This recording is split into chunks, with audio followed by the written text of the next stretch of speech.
Welcome to my YouTube channel PCM Samadhan. आज कुछ special दिन है, आप लोग को अच्छे से पता है। आज 5 सितंबर है, टीचर्स डे। आप लोग को पता होना चाहिए और पता भी आई थिंक होगा। एक टीचर्स के लिए सबसे बड़ा जो गिफ्ट होता है वो यही है कि बच्चा अच्छा परफॉर्मेंस दे। ठीक है, तो मैं आप लोगों से बस इतना ही चाहूँगा कि मैं आप लोग के लिए जो मेहनत कर रहा हूँ, आपके लिए जो एफर्ट लगा रहा हूँ, मुझे बस इतना मिल जाए कि मुझे खुशी मिल जाए, वो है आपका परफॉर्मेंस।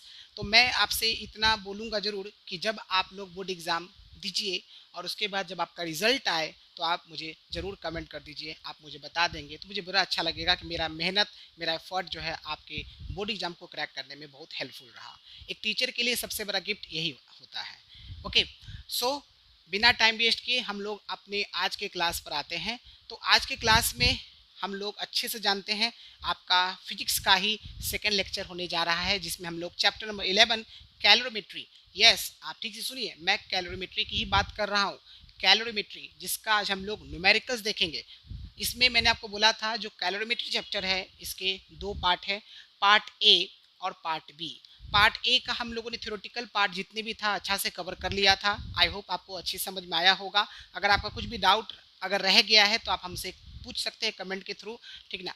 ओके, तो आज के क्लास में हमारा मेनली फोकस है न्यूमेरिकल्स पर, क्योंकि मैंने आपको बोला है फिजिक्स में हमें 50-50 या 40-60 के रेशियो में तैयारी करना है, ठीक है ना। तो आज के न्यूमेरिकल्स के बारे में आपको बताता हूँ। इसका जो सेकंड पार्ट है वो सबसे ज़्यादा इंपॉर्टेंट न्यूमेरिकल है। क्यों?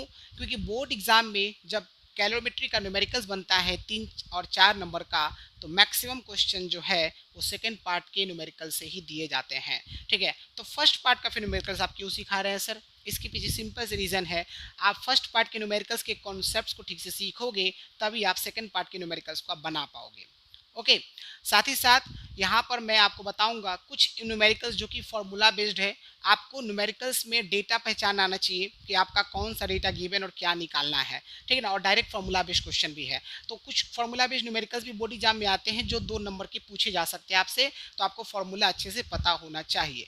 लेकिन फिजिक्स में मैक्सिमम न्यूमेरिकल्स आपके कॉन्सेप्चुअल होते हैं, जो आपको समझ में आएगा तभी आप कर सकते हो। ओके, तो हम लोग अब शुरू करते हैं। देखिए यहाँ पर आपका जो फर्स्ट न्यूमेरिकल है और ये जो सेकंड न्यूमेरिकल बहुत ही बेहतरीन टाइप का न्यूमेरिकल्स हैं। देखिए ध्यान से कैसे बनाएंगे, हमें सबका मतलब समझना बहुत ज़रूरी है। देखो क्या लिखा हुआ है, एक आयरन बॉल है जिसको 5000 जूल हीट एनर्जी जो है वो चाहिए ताकि वो अपना टेम्परेचर 10 डिग्री सेल्सियस राइज कर सके, बढ़ा सके, ठीक ना। तब आपको बताना है कि आयरन बॉल का हीट कैपेसिटी कितना है, ठीक है। सेकंड केस में लिखा है कि अगर बॉल का मास दिया है 1.1 किलोग्राम, तो आपका आयरन का स्पेसिफिक हीट कैपेसिटी कितना होगा ये आपको निकालना है, ठीक है ना। तो देखिए बहुत ही आसान है, हम लोग कैसे बनाएंगे। सबसे पहले देखेंगे इस पूरे न्यूमेरिकल में आपको क्या क्या गिवन है, आपको पता होना चाहिए। आप किसी भी फिजिक्स में, खास तौर पे बात कर रहा हूँ मैं, फिजिक्स में आप किसी भी फिजिकल क्वांटिटी को पता करना है तो उसकी यूनिट को देखो, यूनिट को देख करके आप बता सकते हो कि ये कौन सा फिजिकल क्वांटिटी है। तो देखिए यहाँ पर लिखा हुआ 5000 जूल और ये एनर्जी है, ये तो सही बात है, लेकिन ये चैप्टर में हम लोगों ने किस टाइप का एनर्जी पढ़ा, हीट एनर्जी, तो जाहिर सी बात यहाँ पर इलेक्ट्रिकल एनर्जी की बात नहीं कर रहा है, ना ही आपका जो है थर्मल, ना ही आपका जो है कोई और अदर एनर्जी की बात कर रहा है। यहाँ पर किस एनर्जी की बात करेगा? हीट एनर्जी की बात करेगा। तो इसका मतलब हीट एनर्जी को हम किससे डिनोट करते हैं? क्यू से डिनोट करते हैं, जो कि आपका कितना दिया हुआ है? 5000 जूल दिया हुआ है, राइट। चलिए अब हम बात करते हैं। देखिए यहाँ पर ध्यान से, ना ही ये इनिशियल टेम्परेचर है ना ही ये फाइनल टेम्परेचर है। यहाँ पर लिखा है कि इसका टेम्परेचर जो है वो राइज कर गया बाई 10 डिग्री सेल्सियस। इसका मतलब क्या? कुछ इनिशियल टेम्परेचर रहा होगा, है ना, और फिर वो राइज किया 10 से तो कुछ फाइनल टेम्परेचर बन गया होगा। तो ना ही इनिशियल टेम्परेचर दिया है ना ही फाइनल टेम्परेचर दिया है, एक तरह से बोले तो दोनों के बीच का डिफरेंस दिया है। इट मीन्स आपका चेंज इन टेम्परेचर दिया है, जो कि हम किससे डिनोट करते हैं? डेल्टा टी से डिनोट करते हैं। कहीं कहीं डेल्टा टी जो है कैपिटल लिखा होगा, तब घबराइएगा नहीं, यहाँ पर delta T change in temperature है, जो कि कितना दिया हुआ है? 10 डिग्री सेल्सियस। अब यहाँ पर मैं इसको 10 केल्विन लिखूंगा। अब आपके मन में क्वेश्चन आएगा कि सर डिग्री सेल्सियस से केल्विन में जाने के लिए 273 से ऐड करना पड़ता, तो फिर आपने 10 केल्विन क्यों लिख दिया है? तो यहाँ पर ध्यान से सुनिए, आप यहाँ पर याद रखिएगा, आपके जो फिजिक्स में एक चैप्टर है टेम्परेचर, छोटे क्लास में दिया हुआ है, उसमें ये बताया गया है कि जब हम लोग केल्विन स्केल और हम लोग सेल्सियस स्केल लेते हैं तो दोनों जो स्केल है उसमें टोटल जो नंबर ऑफ डिवीजन होते हैं 100 डिवीजन होते हैं। 100 डिवीजन केल्विन स्केल में भी होते हैं, 100 डिवीजन आपके सेल्सियस स्केल में भी होते हैं। तो वहाँ पर 1 जो डिवीजन है सेल्सियस स्केल का 1 डिग्री सेल्सियस को रिप्रेजेंट करता है। सिमिलरली केल्विन स्केल का जो 1 डिवीजन है वो आपका 1 केल्विन को रिप्रेजेंट करता है, इसलिए 1 डिग्री सेल्सियस 1 केल्विन के बराबर होता है जब हम केल्विन स्केल और डिग्री सेल्सियस स्केल की बात करते हैं। तो ठीक ना, तो यहाँ पर 273 से आपको ऐड नहीं करता है और हर बार आपको यूनिट देखना है कि आपको यूनिट किस तरह दिया है। आपका केल्विन में दिया है तो केल्विन में रखना है, अगर डिग्री सेल्सियस में दिया है तो डिग्री सेल्सियस में ही रखना है। तो आपको सिंपली इसमें तो कोई झंझट ही नहीं है, 273 आपको ऐड नहीं करना है, डायरेक्ट आप इसको बस लिख दीजिए केल्विन में। समझ में आ गया? तो मैंने रीजन बता दिया, केल्विन स्केल और सेल्सियस स्केल पे जो डेटा होता है वो बराबर होता है। समझ में आ गया? ओके, चलिए तो देखिए, तो आपके मैक्सिमम केस में आपको केल्विन ही चेंज केल्विन में ही यूज करना, क्योंकि केल्विन आपका क्या है, एसआई यूनिट है। ठीक है ना। अच्छा, साथ ही साथ आप ये भी ध्यान रखिएगा, आपको एसआई यूनिट देखते भी जाना है। अगर सारा कुछ एसआई में दिया है तब तो कोई दिक्कत ही नहीं है, लेकिन जहां भी आपको सीजीएस में लगे वहां पर आप जो है उसको एसआई में चेंज करोगे जैसा रिक्वायरमेंट होगा। ठीक है ना। चलिए, तो ये आपका हो गया। अब हम बात करते हैं, क्या लिखा है, calculate the heat capacity of iron ball लिखा है। क्या लिखा है, heat capacity of iron ball. तो बताइए हीट कैपेसिटी को हम कैसे डिनोट करते हैं, सी डैश से डिनोट करते हैं। किससे डिनोट करते हैं, सी डैश से डिनोट करते हैं। तो हीट कैपेसिटी का फॉर्मूला क्या होता है, Q बाई डेल्टा टी। ठीक है, ये फॉर्मूला हीट कैपेसिटी का, जहां पर Q किसको रिप्रेजेंट करता है, हीट एनर्जी को, delta T change in temperature को। तो यहाँ पर क्या करना है, आपका Q का डेटा दिया हुआ है कितना, 5000 जूल, आपने पुट कर दिया। और डेल्टा टी की बात करते हैं तो डेल्टा टी कितना है आपका, 10 है। ठीक है, तो एक जीरो से एक जीरो चला जाएगा तो आपका आंसर कितना आ जाएगा, 500 जूल पर किलो पर केल्विन, जूल पर केल्विन। ये आपका फर्स्ट का आंसर आ गया। ठीक है, चलिए, तो ये आपका फर्स्ट का आंसर आ गया। सेकंड केस में क्या लिखा है, अगर बॉल का मास दिया है 1.1 किलोग्राम, यानी कि मास ऑफ बॉल है ना, बॉल किसका, आयरन का बना हुआ है, तो उसका मास कितना दिया, 1.1 किलोग्राम दिया हुआ है। ठीक है, तब आपको क्या करना है, यहाँ पर जो है आयरन का स्पेसिफिक हीट कैपेसिटी निकालना है। तो स्पेसिफिक हीट कैपेसिटी का फॉर्मूला क्या सिखाया था, मैंने बताया था कि आपका हीट कैपेसिटी बाय मास। तो हीट कैपेसिटी आपका कितना दिया हुआ है, 500। ठीक है, ओके, और मास आपका कितना लिखा हुआ है, 1.1 किलोग्राम। ठीक है, आप यहाँ से देखिए डेसिमल हटाइएगा, यहाँ पर आपका एक जीरो हो जाएगा, 5000 बाई 11। अब आप इसको डिवाइड कीजिए, 11 से 5000 को डिवाइड कीजिए, लगभग ये 4 टाइम्स आएगा, 44 आएगा, फिर इसके बाद ये 6 जीरो आएगा, फिर 5 टाइम्स आएगा, फिर ये आपका 55 आएगा, फिर 5 जीरो, फिर से ये 4 टाइम्स आएगा, तो फिर ये कितना आएगा, 44 आएगा, फिर 6 आएगा, फिर से आपका ये 0.5 के आसपास आएगा। इसको आप क्या कर दीजिएगा, राउंड अप कर दीजिएगा, राउंड अप कीजिएगा तो आपका कितना आ जाएगा, 455। और ये क्या है, स्पेसिफिक हीट कैपेसिटी। तो स्पेसिफिक हीट कैपेसिटी का यूनिट क्या हो जाएगा, जूल पर किलोग्राम पर केल्विन। ये आपका क्या हो जाएगा, आंसर हो जाएगा। तो आप देखिए यहाँ पर सब कुछ एसआई में दिया था, तो आपका जो हीट कैपेसिटी वो भी एसआई यूनिट में आया, और जो स्पेसिफिक हीट कैपेसिटी वो भी आपका किस में आया, एसआई यूनिट में आया। ठीक है, तो फर्स्ट वाले क्वेश्चन में हमको क्या क्या निकालना था, हीट कैपेसिटी निकालना था और हमको निकालना था स्पेसिफिक हीट कैपेसिटी। ठीक है, तो ये हमने निकाल लिया। चलिए, तो आपको ये पहला टाइप का क्वेश्चन बन गया जिसमें ये दोनों फॉर्मूला इंपॉर्टेंट है। ये स्पेसिफिक, ये हीट कैपेसिटी का फॉर्मूला है जो कि Q बाई डेल्टा टी है, और ये आपका स्पेसिफिक हीट कैपेसिटी का फॉर्मूला है जो कि आपका C डैश बाई M है। तो इस फॉर्मूला पर बेस्ड आपका एक क्वेश्चन बन सकता है। चलिए, अब हम लोग बात करते हैं नेक्स्ट न्यूमेरिकल की।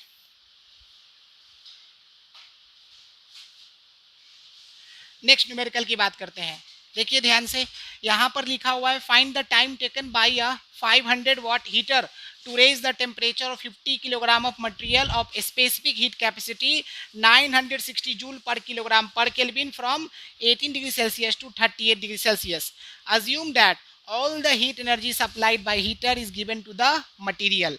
इसका मतलब क्या, आपको यहाँ पर टाइम निकालना है, ठीक है ना। और हीटर दिया है, हीटर का आपको पावर दिया है, ये देखिए यहाँ पर डब्ल्यू दिया हुआ है, डब्ल्यू वाट को रिप्रेजेंट करता है और वाट जो है वो पावर का ऐसा यूनिट होता है। उसके बाद यहाँ पर 50 किलोग्राम यानी मास को रिप्रेजेंट कर रहा है, ठीक है। ये स्पेसिफिक हीट कैपेसिटी दिया हुआ है और यहाँ पर टेम्परेचर 18 से आपका 38 डिग्री सेल्सियस दिया हुआ है। और एक हिंट दे दिया है कि जितना भी हीट एनर्जी हीटर सप्लाई कर रहा है वो किसको जा रहा है, मटेरियल को जा रहा है। यहीं पर आपका जो मटेरियल है उसने कितना हीट एनर्जी लिया वही होगा जो हीटर ने उसको हीट एनर्जी दिया, वही आपका यूज होने वाला है। तो सबसे पहले यहाँ पर देखिए आपको क्या निकालना है वो लिख लीजिए, आपको टाइम निकालना है। यहाँ पर स्मॉल टी से रिप्रेजेंट कर रहे हैं टाइम को, ठीक है ना। अच्छा, ये आपका 500 वॉट क्या है, पावर है, तो इसका मतलब आपका पावर मैं लिख देता हूँ कितना, 500 वॉट, 500 वॉट लिख दिया मैंने, ठीक है ना।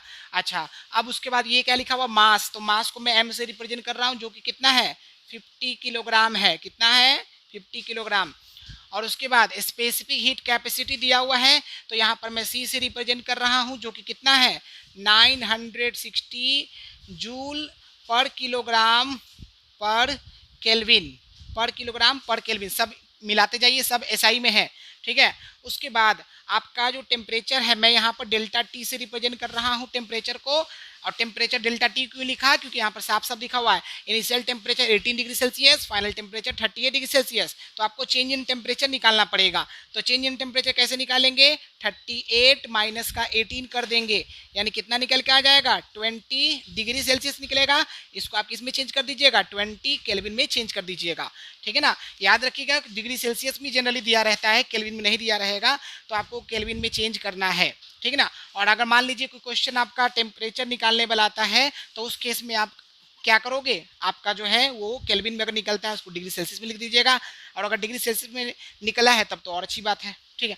उसके बाद अब यहाँ पर सारा डेटा जो हमारे पास गिवन था हमने लगा दिया।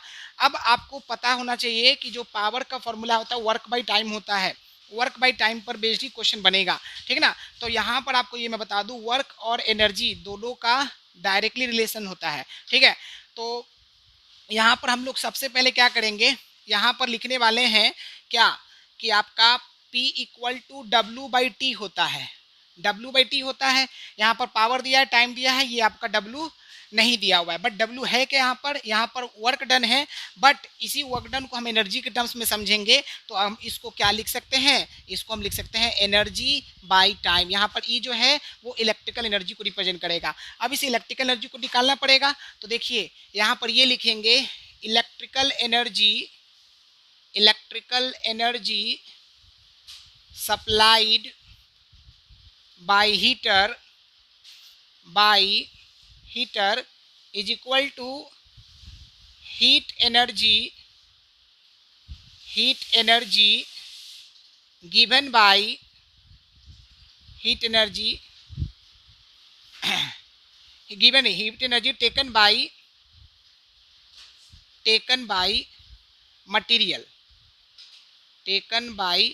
मटेरियल, जिसको Q से डिनोट करेंगे। और Q इक्वल टू क्या हो जाएगा, Q इक्वल टू हो जाएगा MC delta T, Q equal to क्या हो जाएगा, MC डेल्टा टी। तो देखिए यहाँ पर आप क्या कीजिएगा, E की जगह Q को पुट कर दीजिएगा, तो P बराबर क्या हो गया, Q बाई टी, ठीक है। अब आपको क्या निकालना है, ध्यान से देखिए, यहाँ पर Q की जगह डाल दिया आपने क्या, MC डेल्टा टी, और ये आपका क्या हो गया, अच्छा डेल्टा टी है तो मैं इसको यहाँ पर डेल्टा टी कैपिटल से रिप्रेजेंट करूंगा, क्योंकि यहाँ पर मैंने डेल्टा टी कैपिटल टी लिया है, ठीक है ना, ओके। और यहाँ पर स्मॉल टी किसको रिप्रेजेंट कर रहा है, टाइम को रिप्रेजेंट कर रहा है, टेम्परेचर को रिप्रेजेंट नहीं कर रहा है। अब देखिए यहाँ पर ध्यान से, यहाँ पर पावर का वैल्यू दिया है 500, ठीक है। अच्छा, और m का वैल्यू, अच्छा एक मिनट एक काम करते हैं, यहाँ पर देखिए हम इसको t बराबर लिख सकते हैं MC डेल्टा टी बाई क्या, कैपिटल P, ठीक है। तो देखिए अब स्पेस यहीं पर इतना बचा है, तो t बराबर हम लोग निकालते हैं, t बराबर क्या होगा, m के जगह लिखेंगे कितना, 50 किलोग्राम, ठीक है। और c की जगह क्या लिखेंगे, 960, और डेल्टा टी अभी जस्ट निकाले, कितना निकला है, 20, और डिवाइडेड बाई पावर कितना हो गया, 500। अब देखिए ध्यान से, ये आपका 20 से 20 चला जाएगा, 5 से 5 चला जाएगा, तो आप देखिए 96 इंटू 2 कीजिएगा तो 6 2 जा 12 का 2 हो जाएगा, 9 2 जा 18 और 1 19 हो जाएगा। 1920 ये किस में आएगा, टाइम आएगा सेकंड में आएगा। अब सेकंड में क्यों आया, क्योंकि सेकंड जो है वो टाइम का ऐसा यूनिट है ना।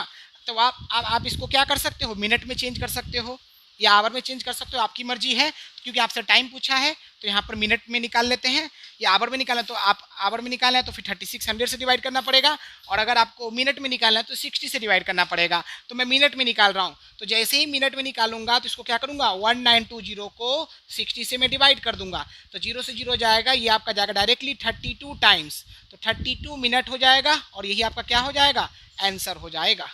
ठीक है ना। तो चलिए एक बार हम लोग इस न्यूमेरिकल को फिर से समझ लेते हैं।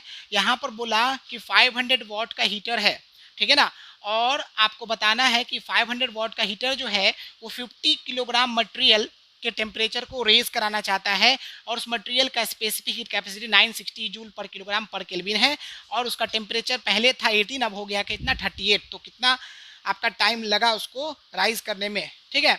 और हमने मान लिया कि आपका जो हीट एनर्जी जो हीटर सप्लाई कर रहा है वो मटेरियल को दे रहा है।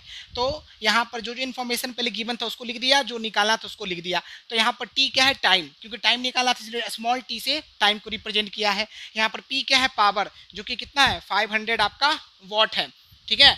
और एम क्या है आपका मास, जो कि 50 किलोग्राम है। सी क्या है, सी आपका जो स्पेसिफिक हीट कैपेसिटी, किसका स्पेसिफिक हीट कैपेसिटी, मटेरियल का, जो कि कितना है 960 जूल पर किलोग्राम पर केल्विन। डेल्टा टी यहाँ पर क्या लिखा मैंने, 38 - 15। डेल्टा टी का मतलब क्या होता है, चेंज इन टेम्परेचर। क्या होता है, चेंज इन टेम्परेचर। तो चेंज इन टेम्परेचर है, ऑलरेडी यहाँ पर स्मॉल टी लिख चुके हैं जो कि टाइम को रिप्रेजेंट कर रहा है। तो यहाँ पर जब ये स्मॉल टी टाइम को रिप्रेजेंट कर रहा है तो यहाँ पर स्मॉल टी मत लिखिए, यहाँ पर कैपिटल टी लिखिए जो कि टेम्परेचर को रिप्रेजेंट करेगा, ठीक है ना। ओके, तो ध्यान रखिएगा, अगर पहले से स्मॉल टी नहीं है तो टेम्परेचर को मान भी सकते हैं, बट आपको एक टाइम भी दिया ना। अगर टाइम का केस नहीं रहेगा तो आप स्मॉल टी से भी टेम्परेचर को रिप्रेजेंट कर सकते हो, उसको ध्यान रखिएगा, ठीक ना। तो डेल्टा टी निकाले जो कि 20 केल्विन निकल गया। पावर का फॉर्मूला होता है वर्क बाई टाइम, जो वर्क होता है एनर्जी से रिलेटेड होता है, इसलिए वर्क के जगह हमने एनर्जी पुट कर दिया, एनर्जी बाई टाइम हो गया। अब देखिए ध्यान से, जो हीटर इलेक्ट्रिकल एनर्जी सप्लाई कर रहा है वो आपका मटेरियल हीट एनर्जी को ले रहा है ना, मतलब हीटर के हेल्प से किसी चीज़ को गर्म कर रहे हैं, तो हीटर ने इलेक्ट्रिकल एनर्जी दिया, वो इलेक्ट्रिकल एनर्जी चेंज हुआ किस में, हीट एनर्जी में, जो मटेरियल ऑब्टेन कर रहा है। तो इसलिए मैंने Q से रिप्रेजेंट कर दिया जो कि MC डेल्टा T है। तो देखिए जहाँ पर E था वहाँ मैंने Q पुट कर दिया, तो P बराबर हो गया Q बाई T। फिर क्या हो गया, Q की जगह MC delta T by T हो गया, ठीक है। अब हमने यहाँ से T निकालना था क्योंकि हमको टाइम नहीं निकालना था, तो हमने क्या किया, MC delta T by P कर दिया। M की जगह हो गया 50, आपका सी की जगह हो गया 960, डेल्टा टी हो गया 20 बाई 500, ठीक है ना। सॉल्व किया, आपका 1920 सेकंड आ गया, ठीक है ना। और इसको मैंने मिनट में चेंज कर दिया। अब देखिए पहला चीज, एक चीज ध्यान रखिएगा, सब कुछ एसआई में था तो आपका आंसर भी एसआई में आएगा, ठीक है। कोई बच्चा बोले सर हम इतने भी छोड़ देंगे तो हमको मार्क्स मिलेगा, बिल्कुल मिलेगा, क्योंकि आपका कुछ गलत नहीं है ये, ठीक है ना। लेकिन अगर आप इसको मिनट में चेंज कर देते हो या आवर में चेंज कर दो, उससे कुछ नुकसान आपका नहीं होने जा रहा है, ठीक है ना। तो अगर आप इसको मिनट में चेंज कर दो तो ज़्यादा सही है, बाकी आपकी मर्जी है, ठीक है। तो ये आपका ये दो हम लोगों ने फॉर्मूला बेस्ड न्यूमेरिकल सीख लिया। अब हम लोग सीखेंगे, पहले कॉन्सेप्ट सीखेंगे जिसका नाम है प्रिंसिपल ऑफ कैलोरीमेट्री, उसके बाद हम लोग न्यूमेरिकल्स बनाएंगे।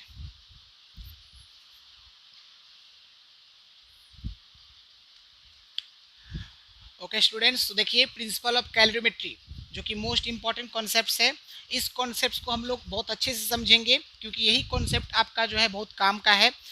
अगर आपको इस चैप्टर का न्यूमेरिकल सीखना है जो कि 4 नंबर का आता है, तो आपको इस कॉन्सेप्ट को अच्छे से क्लियर करना है। साथ ही साथ आपका जो सेकेंड पार्ट है ना, उसमें भी इसका बहुत ज़्यादा यूजेज आता है। तो अगर इसको आप ढंग से सीख लेते हो तो आपका न्यूमेरिकल्स पे बहुत अच्छा कमांड हो जाएगा, बहुत ही आसान भी है, ठीक है ना। तो चलिए समझते हैं principal of calorimetry. Principle of calorimetry को एक और नाम से जाना जाता है principle of method of mixtures. तो ध्यान रखिएगा, अगर एग्जाम में प्रिंसिपल ऑफ कैलोरीमेट्री ना लिखे, principle of method of mixture बोले, तो भी इसका मतलब क्या है, सेम होने वाला, जो मैं आपको कुछ देर बाद बताने जा रहा हूँ, ठीक है। उसके बाद ये जो प्रिंसिपल ऑफ कैलोरीमेट्री होता है, ये law of conservation of energy पर बेस्ड होता है। मान लीजिए ऑब्जेक्टिव क्वेश्चन एग्जाम में आया और आपसे पूछ दिया, बताइए प्रिंसिपल ऑफ कैलोरीमेट्री या principle of method of mixture किस लॉ पर बेस्ड है, आंसर होगा law of conservation of energy, ये याद रखिएगा। तो चलिए देखिए, प्रिंसिपल ऑफ कैलोरीमेट्री क्या बोलता है कि अगर आपका कोई भी हीट सराउंडिंग में लॉस्ट नहीं होता है तो उस केस में जो heat lost by hot body है वो इक्वल होगा heat gain by cold body, यानी सिंपल आपका heat heat lost by hot body equal to heat gain by cold, इसको जरा डिटेल में समझते हैं कि कहना क्या चाहता है। हमने पढ़ा है ना कि हीट हमेशा higher temperature to lower temperature flow करता है। अगर आप एक हॉट बॉडी को कोल्ड बॉडी के कांटेक्ट में रखते हो तो आपको पता है हीट हमेशा कहाँ से कहाँ फ्लो करेगा, hot body to cold body. और आपको ये हीट कब तक फ्लो करता है, जब दोनों बॉडी का टेम्परेचर जब तक सेम ना हो जाए तब तक आपका हीट फ्लो करते रहता है, ठीक ना। तो यहाँ पर वही बोला जा रहा है कि मान लीजिए अब हीट आपका सराउंडिंग में लॉस्ट नहीं हो रहा है तो हॉट बॉडी क्या करेगा, हीट को लॉस करेगा और कोल्ड बॉडी हीट को क्या करेगा, गेन करेगा। इसको आप कुछ ऐसे समझिए, मान लीजिए कि आपने क्या किया, एक गिलास ठंडा पानी लिया और एक गिलास आपने गर्म पानी लिया। तो आप क्या देखते हो, जब आप ठंडे पानी में गर्म पानी को डालते हो तो आपका जो गर्म पानी है वो अपना टेम्परेचर को लॉस करता है, यानी हीट लॉस करेगा, और जो ठंडा पानी है वो अपने टेम्परेचर को राइज करेगा, यानी वो हीट गेन करेगा। इस कॉन्सेप्ट को ध्यान में रखना है, ठीक है ना। तभी आपका एक फाइनल टेम्परेचर होता है। ऐसा तो नहीं होता है ना कि मान लीजिए आपका ठंडा पानी था, उसका टेम्परेचर काफ़ी कम होता है, अगर हम बात करें गर्म पानी का, उसका टेम्परेचर काफ़ी ज़्यादा होता है। आप दोनों को टच करके देखिएगा, दोनों में डिफरेंसेस आपको साफ साफ पता चलेगा। अब दोनों पानी को मिक्स कर दीजिए, फिर आप देखिएगा उसका टेम्परेचर दोनों से बिल्कुल डिफरेंट होगा। तो ऐसा क्यों हुआ, क्योंकि कोल्ड बॉडी ने क्या किया, हीट को गेन कर लिया, और हॉट बॉडी ने क्या किया, हीट को लॉस कर दिया, तभी एक आपका फाइनल टेम्परेचर आया, ठीक है ना, जो कि आपका कोल्ड बॉडी और हॉट बॉडी के टेम्परेचर से बिल्कुल डिफरेंट होगा, ठीक है ना। तो ये कॉन्सेप्ट समझ में आ गया। तो अब देखिए यहाँ पर हम लोग को समझना यही है कि प्रिंसिपल ऑफ कैलोरीमेट्री क्या बोलता है कि अगर आपका सराउंडिंग में कोई हीट लॉस नहीं होता है तो heat lost by hot body equal होगा heat gain by cold body. अब यहाँ पर क्वेश्चन ये उठता है कि हॉट बॉडी और कोल्ड बॉडी कैसे पहचानेंगे, क्या न्यूमेरिकल्स में दिया रहेगा?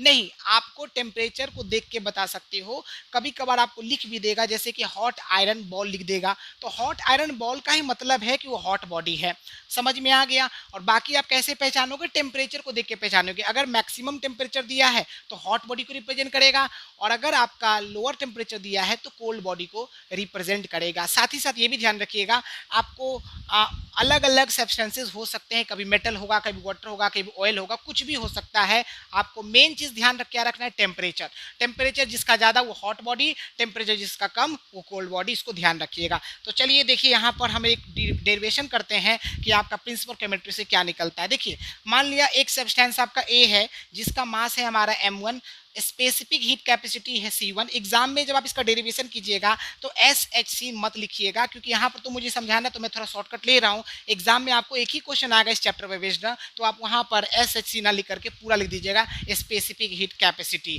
ठीक है। तो और T1 क्या है, हायर टेम्परेचर। ये तीनों चीज किसका दिया हुआ, सब्सटेंस ए का दिया हुआ है। सब्सटेंस ए का मास हो गया m1, सब्सटेंस ए का स्पेसिफिक हीट कैपेसिटी हो गया C1, और सब्सटेंस ए का ही जो टेम्परेचर हो गया वो T1, और ये आपका हायर टेम्परेचर है, मतलब ये हॉट बॉडी है। इतना तो क्लियर हो गया। हायर टेम्परेचर बता रहा है कि ये बॉडी कैसा है, हॉट बॉडी है।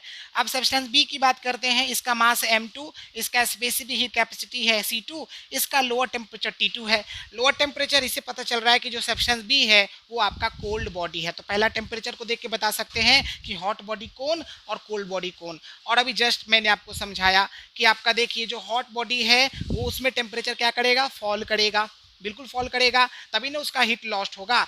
उसके बाद जो कोल्ड बॉडी है वो टेम्परेचर क्या करेगा, उसमें राइज होगा, तभी ना हीट एनर्जी गेन करेगा। तो यहाँ पर देखिए, यहाँ पर आपको टी क्या, फाइनल टेम्परेचर ऑफ मिक्सचर, बिल्कुल फाइनल टेम्परेचर होगा ना, क्योंकि दोनों बॉडी का अपना अलग अलग टेम्परेचर था, दोनों को मिक्सअप कर रहे हैं। मिक्सअप करने के बाद एक फाइनल टेम्परेचर होगा जिसको हमने स्मॉल टी से रिप्रेजेंट किया है।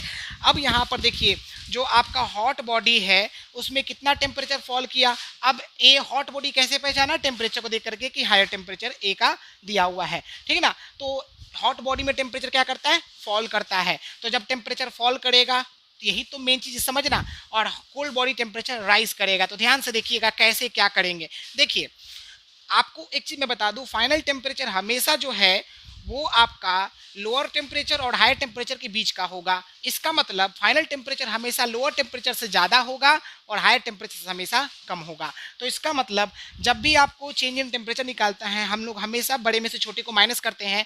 तो फॉल इन टेम्परेचर ऑफ ए जब निकालेंगे तो हम क्या लिखेंगे, T1 माइनस का T लिख दिया। अब T1 माइनस का T क्यों लिख दिया, क्योंकि हायर टेम्परेचर है, ठीक है ना, और T क्या फाइनल टेम्परेचर है। मैंने अभी जस्ट बोला कि जो आपका फाइनल टेम्परेचर, जो हायर टेम्परेचर होगा वो मिक्स आपके फाइनल टेम्परेचर से ग्रेटर होगा, तो T1 माइनस का T हो जाएगा। यही तो मेन समझना है। और राइज इन टेम्परेचर क्या लिखेंगे, T माइनस का T2 लिखेंगे। क्या लिखेंगे? T माइनस का T2 लिखेंगे।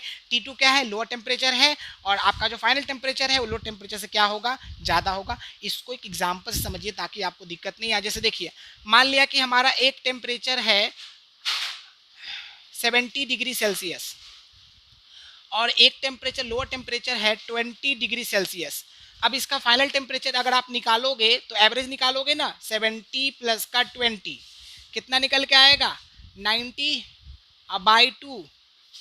90/2 कितना हो गया? 45 डिग्री सेल्सियस। अब देखिए, ये जो फाइनल टेम्परेचर है, इस फाइनल टेम्परेचर से ग्रेटर कौन है? आपका शुरू का टेम्परेचर, इनिशियल टेम्परेचर, यानी कि आपका हायर टेम्परेचर।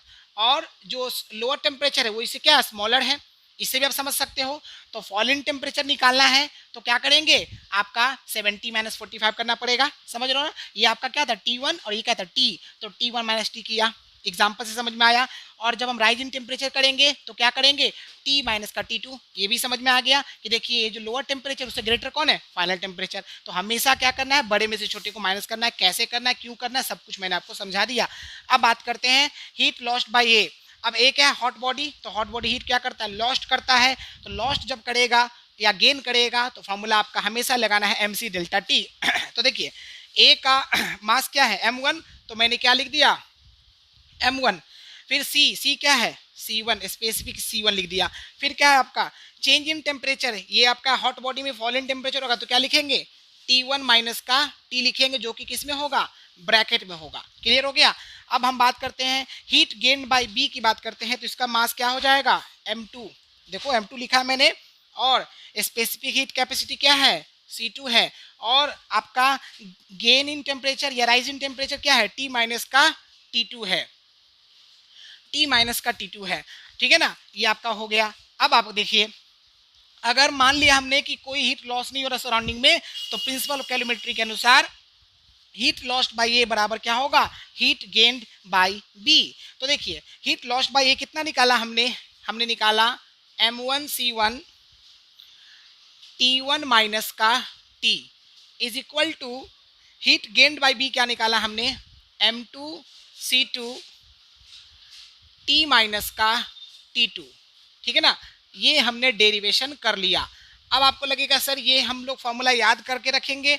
नहीं, आपको फॉर्मूला याद करके नहीं रखना है, आपको कॉन्सेप्ट समझ के रखना है, क्योंकि वेरिएबल आपको चेंज हो सकता है। कोई ज़रूरी नहीं है कि हर बार आपको M1 के फॉर्म में मिले या M2 के फॉर्म में मिले। आपका M1 की जगह M हो सकता है, कभी आपका M3 हो सकता है, कुछ भी वेरिएबल हो सकता है। आपको कॉन्सेप्ट समझ के रखना है। ठीक है ना? चलिए, अब यहाँ पर एक नोट करके दिया हुआ है कि अगर कैलोरीमीटर जो है या फिर वेसल भी हो सकते हैं, अगर मतलब सराउंडिंग की बात कर रहे हैं, तो अगर हमारा कोई सराउंडिंग आ गया तो उस केस में हीट लॉस जो आपका ये लिखते थे ना, if no heat is lost to surrounding, इसको आप नहीं लिखोगे।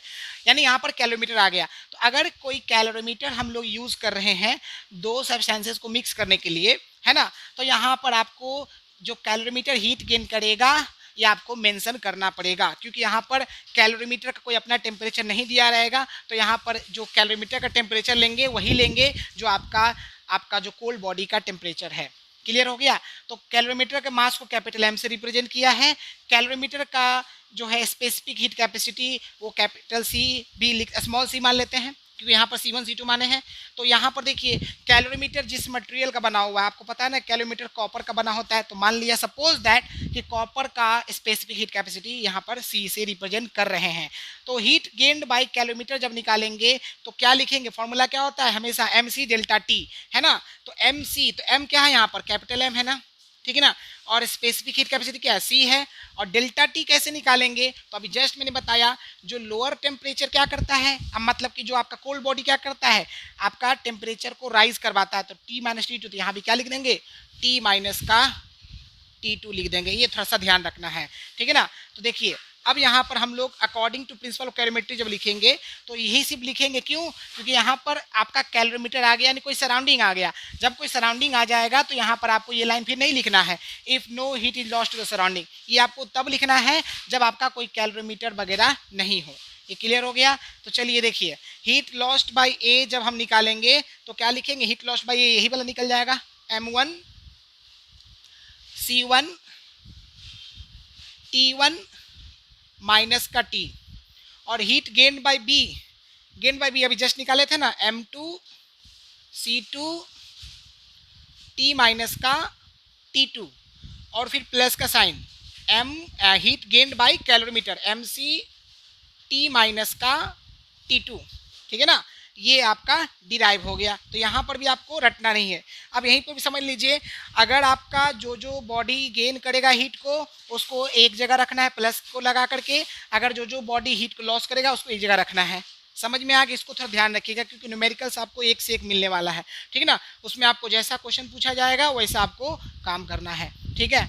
ओके, तो देखिए एक बार फिर से हम लोग फर्स्ट प्रिंसिपल ऑफ कैलोरीमेट्री को फिर से समझ लेते हैं क्योंकि यही मेन चीज़ है। एक बार एक कॉन्सेप्ट समझ में आ गया तो न्यूमेरिकल समझने में दिक्कत कम आएगा, ठीक है। तो देखिए सबसे पहले प्रिंसिपल ऑफ कैलोरीमेट्री को principle of method of mixture बोलते हैं।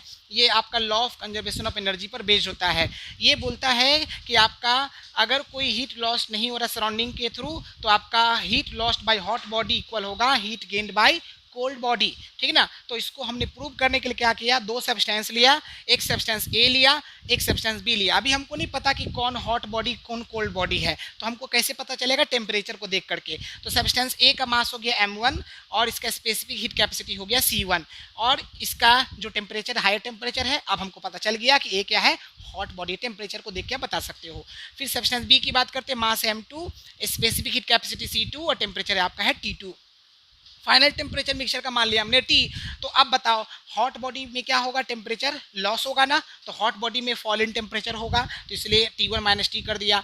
और आपका जो कोल्ड बॉडी होता है उसमें टेम्परेचर राइज करता है, इसलिए T माइनस का T2 कर दिया।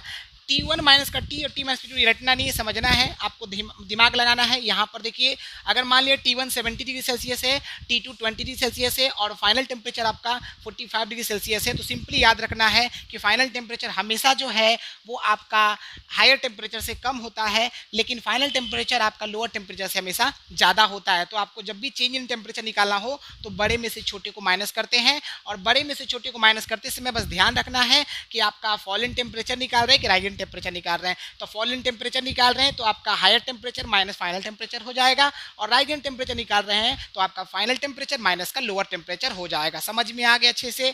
उसके यही तो मेन है टेम्परेचर। उसके बाद अब आपका जो ए है वो हॉट बॉडी इसलिए हीट लॉस्ट करेगा, तो फॉर्मूला लगा दिया MC डेल्टा T। तो M क्या है यहाँ पर M1, इसलिए M1 लिख देंगे। अगर M रहेगा तो हम लिखेंगे, वेरिएबल को समझ के रखना है। C क्या है, C1, इसलिए C1 लिख दिया। और यहाँ पर डेल्टा T क्या है, fall in temperature of hot body, तो ये क्या था T1 माइनस टी, इसलिए मैंने लिख दिया T1 माइनस टी। फिर हीट गेन्ड बाई B हम निकालेंगे क्योंकि B आपका कोल्ड बॉडी है, तो MC डेल्टा T फिर से लगाया, M की जगह M2, C की जगह C2 और आपका चेंज इन टेम्परेचर जो हो जाएगा T माइनस का T2 हो जाएगा। फिर यहाँ पर कोई हीट लॉस नहीं हो रहा सराउंडिंग के थ्रू, तो प्रिंसिपल ऑफ कैलोरीमेट्री के अनुसार heat lost by A equal to heat gain by B हो जाएगा। और हमने ये लिख दिया M1 C1 T1 minus T equal to M2 C2 T minus का T2। फिर उसके बाद हम बात करेंगे अगर कोई सराउंडिंग आ जाए, कोई कैलोरीमीटर आ जाए, तो उसका कुछ न कुछ मास होगा, उसका भी अपना स्पेसिफिक हीट कैपेसिटी होगा। तो उस केस में जो आपका सराउंडिंग में जैसे कैलोरीमीटर है या वेसल है वो क्या करेगा, हीट एनर्जी गेन करेगा। हीट एनर्जी गेन करेगा, ध्यान रखिएगा, उसका अपना कोई टेम्परेचर अगर दिया है तब तो ठीक है, अगर मान लीजिए टेम्परेचर नहीं दिया है तो आप क्या करोगे, जो लोअर टेम्परेचर था वही लेकर चलोगे, यानी ये भी हीट एनर्जी को क्या करेगा, गेन करेगा, ध्यान में रखिएगा। तो MC डेल्टा T माइनस का T2 कर लिया, जहां पर M क्या है, मास ऑफ कैलोरीमीटर, C क्या specific heat capacity of material of calorimeter और T माइनस T2 क्या है आपका राइज इन टेम्परेचर। फिर प्रिंसिपल ऑफ कैलोरीमेट्री में हम लोग डायरेक्ट ये लिख देंगे, क्यों लिख देंगे, क्योंकि यहाँ पर सराउंडिंग आ गया। अगर सराउंडिंग आ गया तो आपको ये लाइन नहीं लिखना है, ध्यान रखना। Heat lost by A equal to heat gain by B plus का हीट गेन बाय कैलोरीमीटर, है ना। तो इसका मतलब क्या हो गया, क्योंकि ये दोनों हीट एनर्जी गेन कर रहा है इसलिए दोनों को एक साथ लिख दिया। अगर यहाँ पर कोई लॉस वाला होता तो लॉस वाले को एक साथ लिख देंगे, ये समझ में आ गया। फिर हीट लॉस्ट बाय A हमने लिख दिया ये, और हीट गेन बाय B और हीट गेन बाय कैलोरीमीटर दोनों लिख दिया, ठीक है ना। तो इस तरह से आपका प्रिंसिपल ऑफ कैलोरीमेट्री का जो कॉन्सेप्ट से आई होप आपको समझ में आ गया होगा। अगर आपको समझ में आ गया तो फटाफट आप लोग लाइक कर सकते हैं, फटाफट हमें कमेंट कर सकते हैं कि आपको ये समझ में अच्छे से आ गया है। और अब हम लोग इस पर बेस न्यूमेरिकल्स प्रैक्टिस करते हैं। तो देखिएगा न्यूमेरिकल्स कैसे प्रैक्टिस किया जाए, बहुत आसान मैं बनाऊंगा आपके लिए न्यूमेरिकल्स, ठीक है ना। इतना सिंपल तरीके से न्यूमेरिकल्स बताऊंगा कि आपको न्यूमेरिकल्स कभी भी नहीं फंसने वाला है, बस थोड़ा सा प्रैक्टिस करना होगा। और एक चीज़ मैं आपको बोल दूं, यहाँ पर आपको टाइप वाइज न्यूमेरिकल्स मिलने वाला है। आपको एक एक न्यूमेरिकल्स नहीं दिया जाएगा, इतना मेरे पास टाइम नहीं है, क्योंकि मैंने ऑलरेडी प्लान पूरा कर लिया है। तो जो भी न्यूमेरिकल्स दिया हुआ आपको टाइप वाइज है, लेकिन हर न्यूमेरिकल्स को मैं डिटेल में बताऊंगा ताकि आपको समझ में आ जाए कि अगर ये रहेगा तो ये क्या कैसे निकालेंगे, ये रहेगा तो ये कैसे निकालेंगे। समझ में आ गया? तो चलिए फटाफट इसको नोट कर लीजिए। ओके स्टूडेंट्स, तो देखिए यहाँ पर एक न्यूमेरिकल है जो कि आपका प्रिंसिपल ऑफ कैलोरीमेट्री पर बेस्ड है। देखिए बहुत ही आसान न्यूमेरिकल है, ठीक है ना। समझिए कैसे बनाएंगे। सबसे पहले क्वेश्चन को पढ़िए और समझिए। एक बकेट है जिसमें आपका 8 किलोग्राम वाटर है और उस वाटर का टेम्परेचर कितना है 25 डिग्री सेल्सियस, ठीक है। अब क्या किया गया, 2 किलोग्राम वाटर जिसका टेम्परेचर 80 डिग्री सेल्सियस, ठीक है ना, उसको क्या किया गया, उस बकेट में डाल दिया गया जिसमें पहले से 8 किलोग्राम वाटर है। अब आपको यहाँ पर बोल दिया है कि आपका बकेट जो है वो हीट एनर्जी जो एब्जॉर्ब कर रहा है उसको नेग्लेक्ट कर दिया गया, इग्नोर कर दिया गया है। तो आप बताइए कि वाटर का फाइनल टेम्परेचर कितना होगा। बहुत ही आसान न्यूमेरिकल है ना। तो देखिए यहाँ पर सराउंडिंग नहीं है, सराउंडिंग बकेट है, बट यहाँ पर पहले ही बोल दिया कि heat energy absorb bucket is ignored. Clear हो गया। चलिए अब यहाँ पर आप देख के बता सकते हैं, इसका देखिए टेम्परेचर कितना है 25 डिग्री सेल्सियस, मतलब ये कैसा बॉडी होगा, कोल्ड बॉडी होगा, यानी कोल्ड वाटर है ये, ठीक है ना।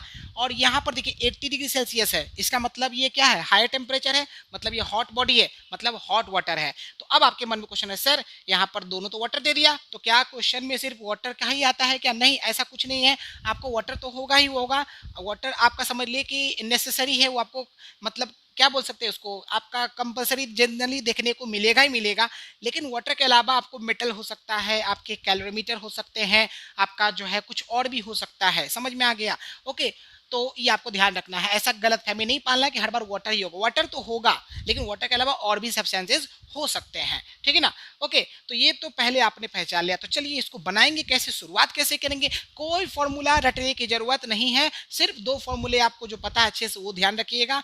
एक तो फॉर्मूला है आपका Q equal to M C delta T, ये फॉर्मूला याद रखिएगा, ठीक है ना। और दूसरा फॉर्मूला, अगर आपको हीट कैपेसिटी की जरूरत आ गया तो आपने पढ़ा है ना कि जो आपका स्पेसिफिक हीट कैपेसिटी क्या होता है, C equal to C dash by M होता है, या आपका सी डैश इक्वल टू क्या पढ़ा था आपने, Q बाई डेल्टा टी पढ़ा था। तो इसको बस थोड़ा सा ध्यान रखना है। समझ में आ गया ना। तो चलिए यही हम लोग करने जा रहे हैं। तो देखिए सबसे पहला काम हमारा क्या है, देखिए बहुत आसान न्यूमेरिकल है, बहुत आसानी से बना सकते हैं।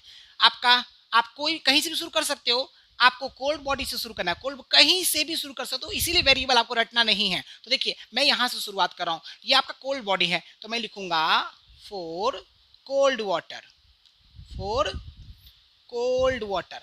तो कोल्ड वाटर है, इसका मास कितना है 8 किलोग्राम, मैंने मान लिया M1 कितना हो गया 8 किलोग्राम, ठीक है। अब बताइए टेम्परेचर, इसका इनिशियल टेम्परेचर, यानी कि आपका कोई जरूरी नहीं है कि T1 हमेशा हाई टेम्परेचर ही होगा, कुछ भी हो सकता है ना। तो T1 मैंने मान लिया 25 डिग्री सेल्सियस है, तो मैंने इसको लिख दिया 25 केल्विन, मैंने लिख दिया, कितना लिख दिया 25 केल्विन मैंने लिख दिया। अब हम बात करते हैं, आपका ये तो क्लियर हो गया। अब उसके बाद देखिए आपका लगे हाथ हम बात करते हैं फॉर कोल्ड वाटर के बाद for hot water, hot water, hot water की बात करते हैं। तो हॉट वाटर का जो मास है उसको M2 से रिप्रेजेंट करते हैं, जो कि आपका कितना किलोग्राम है 2 किलोग्राम है। और उसका टेम्परेचर जो है 80 है, इसको हम लोग T2 बराबर लिख देते हैं, डायरेक्ट 80 केल्विन लिख दे, किसी को कोई दिक्कत नहीं है, ठीक है ना। चलिए अब बात करते हैं, यहाँ पर आपको बोला गया है कि आप बताइए कि वाटर का फाइनल टेम्परेचर कितना है। तो आप यहाँ पे क्या कर सकते हो, मान सकते हो let final temperature, final temperature of water is equal to T degree Celsius. T degree Celsius मैंने मान लिया वाटर का फाइनल टेम्परेचर, क्योंकि जब आप आंसर निकालोगे भले केल्विन में आए, आप उसको डिग्री सेल्सियस में बस लिख दीजिएगा, चेंज करना नहीं है, कोई दिक्कत नहीं है। आपको केल्विन है तो बस उसको डिग्री सेल्सियस लिख देना है। समझ में आ गया क्यों लिखना है, सब कुछ मैंने समझा दिया है। अब देखिए यहाँ पर आपको साफ साफ बोला है ना, नो आपका कोई हीट लॉस नहीं हो रहा है, तो यहाँ लिखेंगे if no heat is lost to the surroundings. तो यहाँ पर सराउंडिंग्स क्या बकेट है, ठीक है। तो क्या लिखेंगे, according to principle of calorimetry, according to principle of calorimetry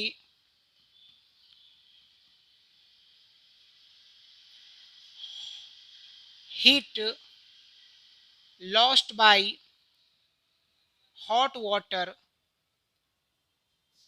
is equal to heat gained by cold water, gained by cold water.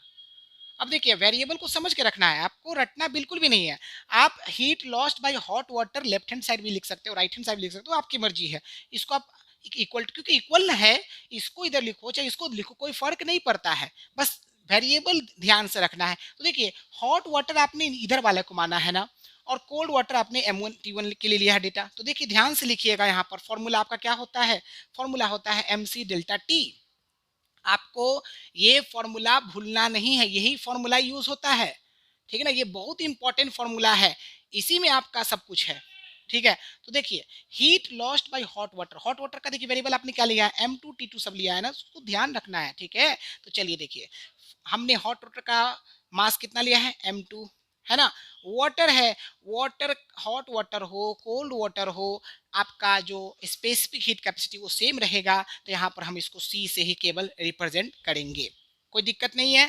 फिर चलिए अब आता है चेंज इन टेम्परेचर। तो मैंने आपको बताया है ना कि देखिए आपका हीट लॉस्ट हो रहा है तो आपका क्या होगा, फॉल इन टेम्परेचर होगा। फॉल इन टेम्परेचर कैसे निकालते हैं, आपका जो हायर टेम्परेचर है उसमें से फाइनल टेम्परेचर को माइनस करके। तो देखिए आपका हायर टेम्परेचर कितना निकला है, ये वाला T2 लेंगे ना, तो यहाँ पे क्या लिखेंगे, T2 लिखेंगे, T2 लिखेंगे, माइनस का क्या लिखेंगे, T लिखेंगे, लिख दिया। Is equal to heat gained by cold water क्या है, MC डेल्टा T। तो यहाँ पर मास क्या है, M1 हो जाएगा, और जो स्पेसिफिक हीट कैपेसिटी वो सेम रह जाएगा। और उसके बाद हम बात करेंगे कि आपका यहाँ पर क्या होगा, राइजिंग टेम्परेचर। तो राइजिंग टेम्परेचर कैसे निकालते हैं, फाइनल टेम्परेचर माइनस का लोअर टेम्परेचर, ठीक है ना। ओके चलिए अब यहाँ पर बताइए, ये सी और ये सी तो दोनों से कट जाएगा, खत्म कहानी सी का। तो अब मास M2 जो दिया हुआ है वो दिया हुआ है 2 किलोग्राम, तो मैंने 2 लिख दिया, इनटू T2 बताइए, T2 कितना है, 80 है, 80 माइनस का T तो फाइनल टेम्परेचर निकालना है, यहाँ पर मास क्या है 8 दिया हुआ है, और इनटू यहाँ पर T आपको निकालना है, और T1 आपको दिया हुआ है कितना, 25 दिया हुआ है। कितना दिया बाबू, 25। अब ये 2 से 8 जाएगा 4 टाइम्स, अब आप इसको सॉल्व कीजिए तो ये हो गया 80 माइनस का T, और ये हो जाएगा 4T माइनस का 100 हो जाएगा। फिर क्या कीजिएगा, ये माइनस टी उधर जाएगा तो प्लस टी, तो 4T और प्लस टी मिलकर बन जाएगा 5T, और 100 इधर आके प्लस हो जाएगा तो ये बन जाएगा 180। सो देयरफॉर T बराबर कितना निकल जाएगा, 180 डिवाइडेड बाई 5, मतलब कितना आ जाएगा, 36 आ जाएगा। अब आप देयरफॉर करके लिख दीजिएगा, देयरफॉर करके क्या लिख दीजिएगा, ये जरूर लिख दीजिएगा, final temperature of water is equal to क्या लिख देंगे, 36 डिग्री सेल्सियस। ये आपका क्या हो जाएगा, आंसर हो जाएगा। अब किसी के मन में क्वेश्चन आएगा, सर इसको केल्विन में लिख देंगे तो गलत होगा, नहीं कोई गलत नहीं है, आप इसको केल्विन में भी लिख सकते हो, ठीक है ना। अच्छा लेकिन आपका क्वेश्चन में डिग्री सेल्सियस में ही जिक्र किया गया है, तो आप डिग्री सेल्सियस लिखिए तो ज़्यादा इफेक्टिव होगा, समझ में आ गया। तो आपको देखो मैंने कोई फॉर्मूला रटा क्या, बस इस फॉर्मूला को यूज किया है, ये भी आपको यूज करना आना चाहिए बस, क्योंकि यहाँ पर कहीं M1C1 नहीं लिखा हुआ है, ना ही आपका T1 माइनस T2 लिखा है, ऐसा कुछ लिखा हुआ है, कुछ भी नहीं है। आपको ये फॉर्मूला को बस यूज करना आना, जैसे अलजेब्रा में हम लोग फॉर्मूले याद करते हैं A+B का होल स्क्वायर, है ना, तो उसको इम्प्लीमेंट करते हैं ना, उसी तरह से इसको इम्प्लीमेंट बस करना है, यही बस इम्प्लीमेंट करना है। बाकी यहाँ पर मैंने कोई फॉर्मूला रटा नहीं है, अगर आप सोच रहे हो इसको फॉर्मूला को रट करके बना लोगे तो आप बहुत बड़ी गलती करोगे, ऐसा नहीं कीजिएगा इस चैप्टर के लिए, ठीक है ना। तो आपने समझा कॉन्सेप्ट को, एक बार फिर से समझ लीजिए फटाफट। हमने क्या बताया, सबसे पहले मैंने बताया कि इसमें आपका हॉट बॉडी और कोल्ड बॉडी पहचानते हैं, टेम्परेचर कम है, ये टेम्परेचर ज़्यादा है कोल्ड बॉडी, इसलिए कोल्ड वाटर का डेटा लिख दिया, ठीक है, मास लिख दिया, टेम्परेचर लिख दिया। ये आपका टेम्परेचर ज़्यादा है, हॉट बॉडी है, उसका मैंने टेम्परेचर मास लिख दिया, टेम्परेचर लिख दिया, ठीक है ना। फिर वाटर का फाइनल टेम्परेचर लिख दिया, यहाँ पर कोई लॉस हीट लॉस नहीं हो रहा है, तो आपका प्रिंसिपल कैलविन के अनुसार हॉट वाटर का heat loss equal to hot water cold water का हीट गेन। सारा कॉन्सेप्ट लिखा, वेरिएबल लिखा, वैल्यूज को पुट किया, और आपका आंसर डायरेक्टली आराम से आ गया। आई होप आपको समझ में आ गया होगा, इसमें दिक्कत नहीं होना चाहिए। ओके चलिए हम लोग और भी न्यूमेरिकल्स प्रैक्टिस करते हैं। ओके स्टूडेंट्स, सो अब हम लोग इस न्यूमेरिकल को देखते हैं। इस न्यूमेरिकल में क्या विशेष है ना, सबसे बड़ा चीज़ है कि इस न्यूमेरिकल में आपका क्या खासियत है, तो क्या है देखिए समझते हैं। सबसे पहले समझेंगे इस ये न्यूमेरिकल क्या रहा है। 40 ग्राम वाटर है जिसका टेम्परेचर है 60 डिग्री सेल्सियस, इस 40 ग्राम वाटर को क्या किया गया, एक वेसल में डाला गया जिस वेसल के अंदर 50 ग्राम वाटर है और उसका टेम्परेचर है 20 डिग्री सेल्सियस, ठीक है ना। तो सबसे पहले आप देखिए हायर टेम्परेचर 60 है, मतलब ये हॉट बॉडी यानी हॉट वाटर। ये आपका देखिए 50 ग्राम वाटर का टेम्परेचर कितना है 20 डिग्री सेल्सियस, मतलब ये आपका लोअर टेम्परेचर मतलब कोल्ड वाटर, ठीक है ना। यहाँ पर वेसल भी है और साथ ही साथ जिक्र भी किया गया है कि वाटर का स्पेसिफिक हीट कैपेसिटी आपको दिया हुआ है और वेसल का हीट कैपेसिटी आपको निकालना है और मिक्सचर का फाइनल टेम्परेचर दिया 30 डिग्री सेल्सियस। मतलब इस पर सराउंडिंग है तो सराउंडिंग इग्नोर नहीं करेंगे, इसको ध्यान रखिएगा, ठीक है ना। अच्छा एक चीज मैं आपको बताता हूँ, आपका इसमें जितने भी वेरिएबल है ना वो कुछ भी पूछ सकता है, कॉन्सेप्ट वही लगेगा। कभी आपको हीट एनर्जी पूछ देगा, कभी आपको मास निकालने के लिए पूछ देगा, कभी आपको स्पेसिफिक हीट कैपेसिटी पूछ देगा, कभी आपको जो है डेल्टा टी मतलब या T1 या फिर T2 पूछ देगा, या फिर आपको फाइनल टेम्परेचर कुछ भी पूछ सकता है। कॉन्सेप्ट में कोई अगर कॉन्सेप्ट क्लियर तो फिर आपको दिक्कत नहीं आना चाहिए, कोई भी वेरिएबल बोल दे। अगर आपको मान लीजिए मास निकालने के लिए कॉन्सेप्ट यही लगने वाला है, क्वेश्चन सब कुछ यही होगा, हॉट बॉडी कोल्ड बॉडी खोजना है और आपको बना देना है। उसी तरह से आपको कभी स्पेसिफिक हीट कैपेसिटी बोलेगा, कभी T1 बोलेगा, कभी T2 बोलेगा। T1 बोलेगा इसका मतलब कि आपका डायरेक्ट T1 ही नहीं बोलेगा, आपको सिंपली बोलेगा कि जो हॉट बॉडी है उसका टेम्परेचर निकालिए, कोल्ड बॉडी उसका टेम्परेचर निकालिए, उसके अनुसार आप अपना वेरिएबल डिसाइड कर सकते हो। उसके बाद फाइनल टेम्परेचर बोलता है तो उसको भी आप डिसाइड कर सकते हो। हमने जो एक क्वेश्चन भी बनाया था इसके पहले वो फाइनल टेम्परेचर ही तो था, समझ में आ गया ना। तो चलिए इस क्वेश्चन को कैसे बनाएंगे ध्यान से सुनिएगा, ठीक है ना। तो यहाँ पर आपको दो फॉर्मूला लगने वाला है, एक तो ये लग गया और एक फॉर्मूला लगेगा हीट कैपेसिटी का जो कि होता है C dash equal to Q by delta T होता है ना। ये दो फॉर्मूला यहाँ पे लगने वाला है।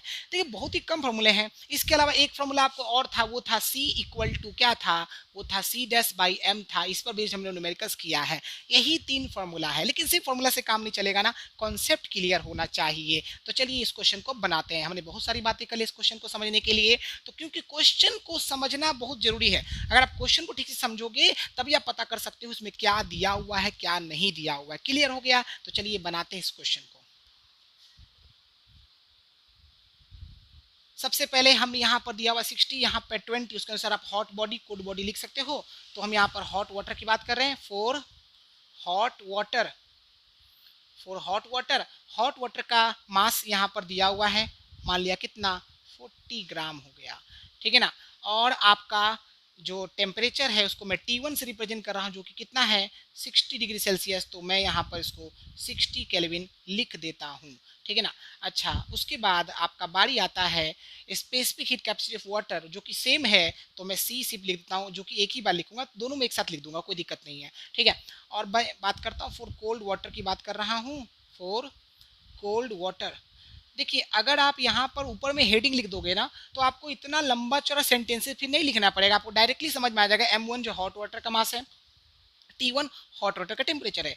कोल्ड वाटर लिख दोगे आप हेडिंग में तो आपको लंबा चौड़ा सेंटेंस नहीं लिखना पड़ेगा, mass of cold water, mass temperature of cold water, ये सब नहीं लिखना पड़ेगा। समझ में आ गया? तो हेडिंग आप अच्छे से बना लीजिए। तो मास M2 से रिप्रेजेंट करते हैं जो कि कितना दिया हुआ है, कोल्ड वाटर का मास हो गया 50 ग्राम हो गया, और जो टेम्परेचर उसको T2 से रिप्रेजेंट करते थे जो कि कितना है 20 डिग्री सेल्सियस। तो मैं इसको 20 केल्विन लिख देता हूँ। अब एक चीज़ देखिए, यहाँ पर तो ग्राम है तो किलोग्राम में चेंज करना पड़ेगा। आप बोलोगे सर ग्राम तो सीजीएस यूनिट है, एसआई में चेंज करना पड़ेगा। देखिए यहाँ पर ठीक से सुन लीजिए और रुकिए जरा, यहाँ पे ग्राम है, जब भी आपको मास दिया हुआ है ग्राम में और किलोग्राम में चेंज करना है तो आपको पता है करना क्या, लेकिन यहाँ पर आपको किलोग्राम में चेंज नहीं करना। बोले सर क्यों? तो देखिए यहाँ पर आपका जो स्पेसिफिक हीट कैपेसिटी उसको जरूर देख लीजिएगा। स्पेसिफिक हीट कैपेसिटी देखिए ग्राम में दिया हुआ है, तो जब ग्राम में दिया हुआ है तो फिर आपको ग्राम से किलोग्राम में जाने की जरूरत नहीं है, ध्यान रखिएगा। क्लियर हो गया? क्योंकि हमने पढ़ा था ना other units of specific heat capacity, उसके अंदर बहुत सारे यूनिट थे, उसी में से एक यूनिट आपको दे दिया है। कोई जरूरी नहीं है कि हर बार एसआई में ही देगा, तो आपका यूनिट कुछ भी हो सकता है, जैसा यूनिट दिया उसके अनुसार लिख दीजिएगा। और यहाँ पे केल्विन है तो केल्विन में चेंज कर दीजिए। समझ में आ गया? मान लीजिए यहाँ पर ग्राम रहता और किलोग्राम में चेंज करना होता, तो किलोग्राम में चेंज क्यों करते? जब यहाँ पे यूनिट को चेक करते, अगर ये किलोग्राम है तो उसको किलोग्राम में चेंज कर देते। समझ में आ गया? अगर ये किलोग्राम में दिया हुआ है और ये ग्राम में रहता तो फिर उसको किलोग्राम को ग्राम में चेंज कर देते। जैसा क्वेश्चन का रिक्वायरमेंट वैसा आपको करना है। समझ में आ गया? बहुत ही आसान है। तो चलिए ये क्लियर हो गया, यहाँ तक क्लियर हो गया। अब यहाँ पर आप लिख दीजिए फाइनल टेम्परेचर है ना, जो कि T है ठीक है ना। फाइनल टेम्परेचर आपका टी है, टी किसको रिप्रेजेंट करता है, फाइनल टेम्परेचर को, ठीक ना, जो कि कितना है 30 डिग्री सेल्सियस, मैं इसको 30 केल्विन लिख रहा हूँ। और जो स्पेसिफिक हीट कैपेसिटी है वाटर का, वो उसको मैं सी से रिप्रेजेंट कर रहा हूँ, जो कि आपका सेम दिया हुआ है 4.2 जूल पर ग्राम पर केल्विन, पर ग्राम पर केल्विन। आप वाटर का स्पेसिफिक हीट कैपेसिटी याद रखिएगा, मैंने आपको बोला भी है, आपका किलोग्राम में रहेगा तो 4200 जूल पर किलोग्राम पर केल्विन होगा, अगर आपका ग्राम में है तो 4.2 जूल पर ग्राम पर केल्विन होगा, इसको ध्यान रखिएगा। चलिए, तो अब हम बात करते हैं, यहाँ पर वेसल भी है ना, तो यहाँ वेसल का हीट कैपेसिटी निकालना है। तो देखिए यहाँ पर वेसल का हीट कैपेसिटी निकालना है, तो वेसल का हीट कैपेसिटी निकालने के लिए ये फॉर्मूला आप यूज कीजिएगा, Q equal to C dash into delta T, Q equal to C dash equal into delta T, ठीक है ना। अच्छा, उसके बाद एक चीज़ और मैं बताता हूँ, मान लीजिए अगर आपको वेसल का मास दिया रहता, आपको जो है मास दिया रहता है, स्पेसिफिक हीट कैपेसिटी दिया रहता, तो आप फॉर्मूला फिर ये वाला यूज करते हैं, M Q equal M C delta T, ठीक है ना। तो चलिए हम लोग निकालते हैं। तो यहाँ पर सबसे पहले हम लोग ये लिखने वाले हैं, ध्यान से सुनिएगा, यहाँ पर वेसल का हीट कैपेसिटी हमको नहीं पता है, तो मान लेते हैं let heat capacity of vessel, heat capacity of vessel is equal to C dash, unit लगाना है आपकी मर्जी है, जूल क्या लगाना है, किलोग्राम या ग्राम, किस में लगाना है, जैसा आपको जरूरत हो आप लगा सकते हो। मैं ग्राम लगाने जा रहा हूँ, जूल पर ग्राम, क्योंकि हीट कैपेसिटी का फॉर्मूला क्या होता है, अच्छा सॉरी ग्राम क्यों लगेगा, क्योंकि हीट कैपेसिटी होता है वो जूल पर केल्विन हो जाएगा ना, तो जूल पर केल्विन मैंने लगा दिया, कोई दिक्कत नहीं है, ठीक है ना। यहाँ पर सी डैश क्या है, हीट कैपेसिटी को रिप्रेजेंट कर रहा है, ठीक है। तो चलिए यहाँ पर सराउंडिंग आ गया ना, अगर सराउंडिंग आ गया तो वो लाइन आप नहीं लिखिएगा जो लिखते थे ना, if no heat is lost to the surrounding, उसको नहीं लिखना है, तो आपको सिंपली लिखना है according to principle of calorimetry, principle of calorimetry क्या होता है, हीट, कुछ भी लिख सकते हो ना, लॉस्ट लिखो गेन लिखो, आपकी मर्जी है, वो आप अपने अनुसार सेट कर सकते हो, मैं लॉस्ट पहले लिख रहा हूँ, heat lost by hot water is equal to heat gained by cold water। अच्छा, अब देखिए यहाँ पर प्लस क्यों आया, क्योंकि यहाँ पर सराउंडिंग है, सराउंडिंग क्या है आपका वेसल है, तो वेसल का भी तो हीट लिखना पड़ेगा, वो भी हीट क्या करता है, मैंने बताया था ना, गेंड करेगा, यहाँ पर हीट गेंड बाय वेसल, ठीक है। तो देखिए heat lost by hot water क्या है आपका, heat lost by M C delta T, तो हॉट वाटर किधर है, इधर है, M1 है, M1 लिख दिया, C1 लिखेंगे, नहीं C1 C है लिखेंगे, C सिर्फ लिखेंगे, कोई दिक्कत ही नहीं है। उसके बाद आपका मेन चीज़ है डेल्टा टी को चेंज करना, तो यहाँ पर राइज इन टेम्परेचर या fall in temperature, fall in temperature, तो फॉल इन टेम्परेचर क्या होता है, फाइनल टेम्परेचर माइनस का, सॉरी हायर टेम्परेचर माइनस का फाइनल टेम्परेचर, तो T1 माइनस का क्या लिख देंगे, टी लिख देंगे, right, is equal to heat gain by cold water, तो यहाँ पर भी क्या हो जाएगा, कोल्ड वाटर का मास कितना है M2, तो मैंने क्या लिख दिया, M2 लिख दिया, C तो सेम रहेगा, सेम रहेगा, C लिख दिया मैंने। उसके बाद बताइए आपका यहाँ पर जो समझने का चीज़ है वो है आपका क्या, वो है आपका डेल्टा टी, तो डेल्टा टी क्या है, यहाँ पर चेंज इन टेम्परेचर, तो गेंड है कर रहा है ना, यानी कि राइज इन टेम्परेचर होगा, तो राइज इन टेम्परेचर कैसे निकालते हैं, फाइनल टेम्परेचर माइनस का लोअर टेम्परेचर जो कि आपका T2 है, आप प्लस का साइन देंगे।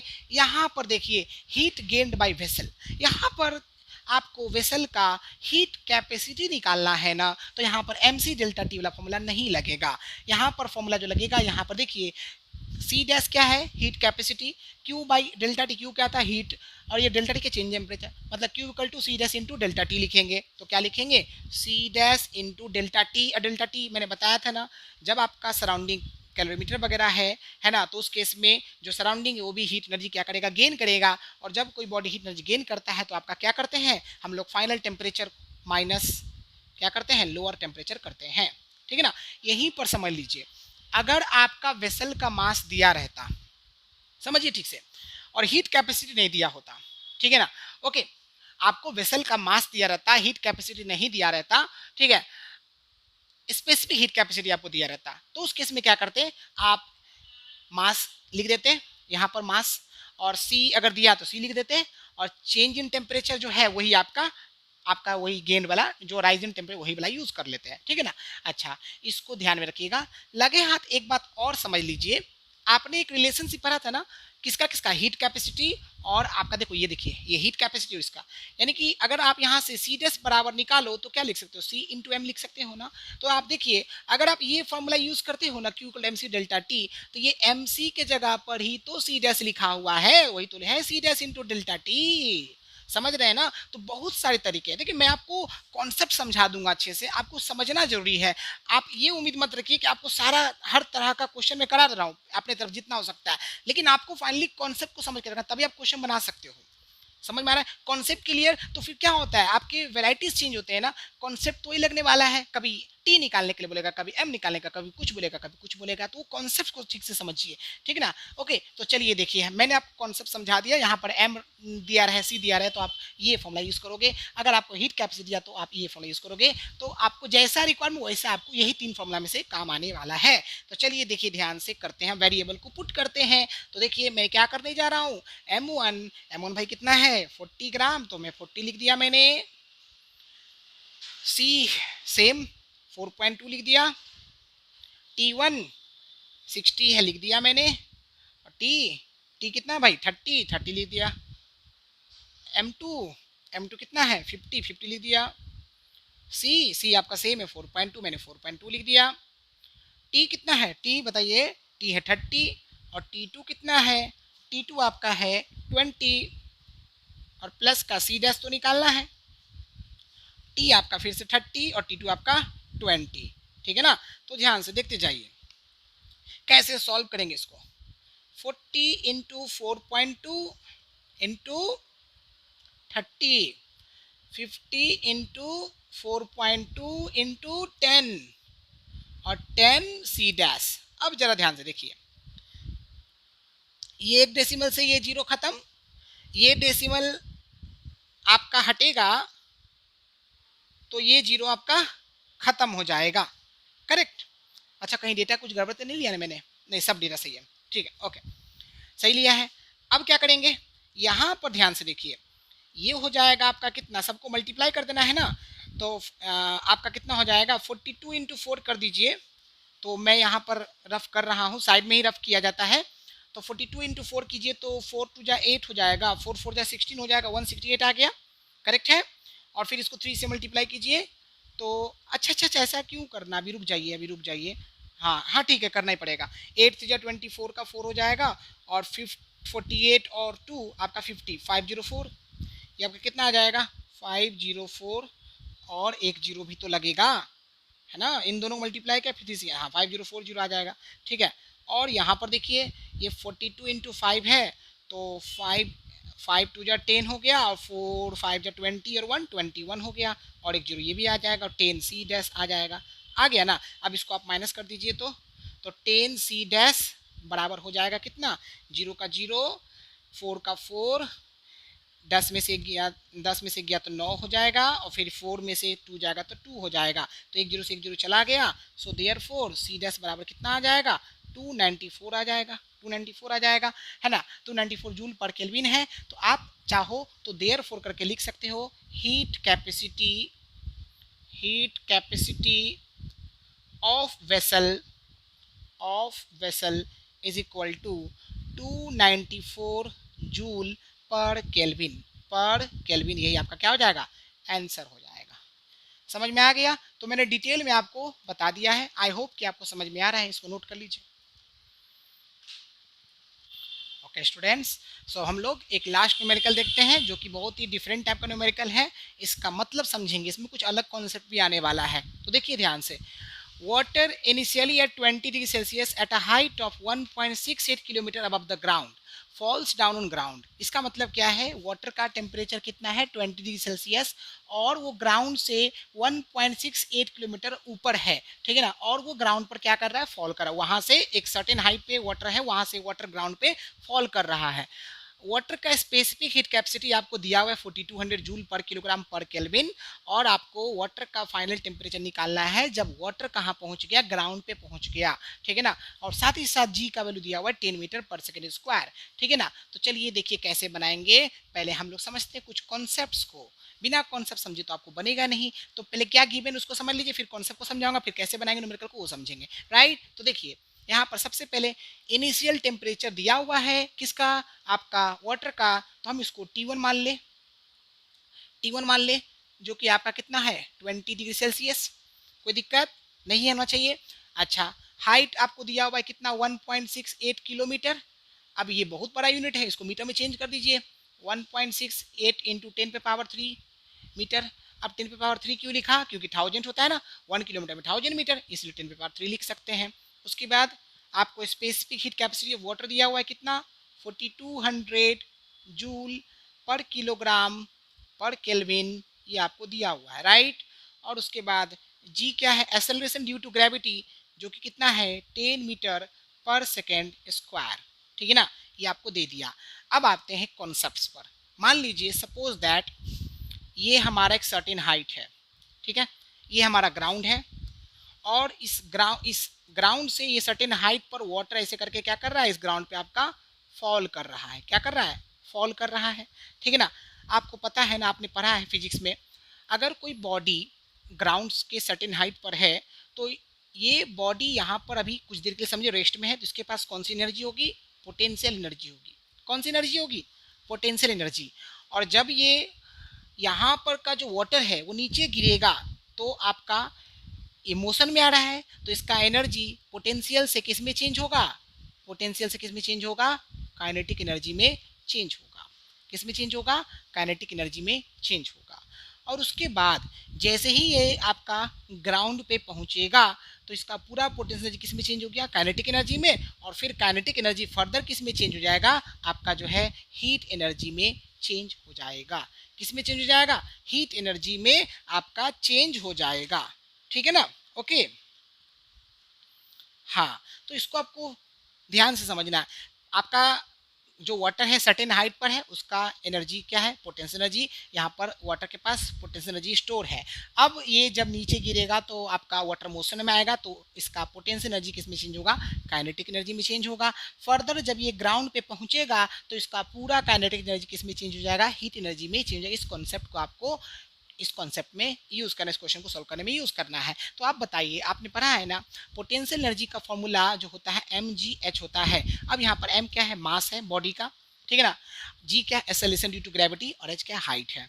और यहाँ पर जब हम बात करते हैं, यहाँ पर kinetic energy formula half mv² होता है, बट उसको यूज़ करने की कोई ज़रूरत है नहीं, क्योंकि हमको यहाँ पर हीट एनर्जी से मतलब है। और आप देखिए, जब ये आपका यहाँ से यहाँ पहुँचा, तो ग्राउंड पर जैसे ही पहुँचा, तो इसका पोटेंशियल एनर्जी पूरा चेंज होगा किस में, काइनेटिक एनर्जी में। तो यहाँ पर हम बोल सकते हैं कि यहाँ का पोटेंशियल एनर्जी जो है वो आपका मतलब kinetic energy potential energy equal होगा, और यहाँ पर आप mgh ही यूज़ करने वाले हो, ठीक है ना। और जब ये चेंज हो गया किस में, हीट एनर्जी में, तो हीट एनर्जी के लिए आप फॉर्मूला क्या यूज़ करोगे, mc डेल्टा टी यूज़ करोगे। यही आपका कॉन्सेप्ट है, यानी कि ये काइनेटिक एनर्जी पूरा चेंज हो गया किस में, आपका हीट एनर्जी में। कब, जब आपका कोई हीट लॉस्ट नहीं हुआ। समझ में आ गया। तो यहाँ पर कुछ बातें हैं उसको लिख देते हैं, और उसके बाद जो है आपका न्यूमेरिकल हम सॉल्व करते हैं। तो थोड़ा सा आपको लिखना है शुरू में थोड़ा सा, ठीक है ना। तो मान लेते हैं कि initially water at a height, कुछ भी हाइट है, ठीक है ना, has potential energy which changes into kinetic energy during fall. On reaching ground, all kinetic energy changes into heat energy